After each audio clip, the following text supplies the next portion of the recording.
Beautiful people, let's prepare easy and healthy ragi laddu for babies. Let's go.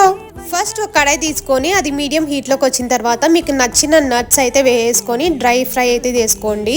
మీరు గీ కూడా add చేసుకోవచ్చు, లేకుంటే ఇలా డ్రై ఫ్రై చేసుకోవచ్చు. దాని తర్వాత గీ యాడ్ చేసుకొని ఫ్లేమ్ సిమ్లో పెట్టేసుకొని రాగి ఫ్లోర్ యాడ్ చేసి కింద అడుగంటకుండా దాని అరోమా వదిలేదాకా అలా ఫ్రై చేసి కూల్ అవ్వనివ్వాలి. అండ్ స్వీట్నెస్ కోసం నేనైతే సోక్ డేట్స్ తీసుకుంటున్నా. అండ్ మీ దగ్గర ఫిక్స్ ఉంటే అవి కూడా వేసుకోండి, ఇంకా బెస్ట్. అండ్ దాని తర్వాత మనము రోస్ట్ చేసుకున్న నట్స్ అయితే వేసేసి ఇంకొకసారి అయితే గ్రైండ్ చేసుకోవాలి నీట్గా. అండ్ ఈ కన్సిస్టెన్సీ వచ్చినప్పుడు రాగి ఫ్లోర్ అయితే యాడ్ చేసుకోవాలి. ఇందులోకి నేను మెల్ట్ చేసిన గీ వేస్తున్నాను, మీరు బటర్ కూడా వేసుకోవచ్చు మీ దగ్గర ఉంటే. ఈ మొత్తాన్ని ఇంకొకసారి గ్రైండ్ చేసుకొని అయితే వేడిగున్నప్పుడే చిన్న చిన్న బాల్స్ చేసుకొని గ్లాస్ జార్లో స్టోర్ చేసుకుంటే 10 days అయితే వస్తుంది. So that's it, super healthy and nutritious రాగి లడ్డు అయితే ప్రిపేర్ అయిపోతుంది. మనం కూడా తినొచ్చు. అండ్ ఇది మీరు ట్రై చేసి కామెంట్ సెక్షన్లో ఎలా ఉందో తప్పకుండా చెప్పండి. That's it, bye.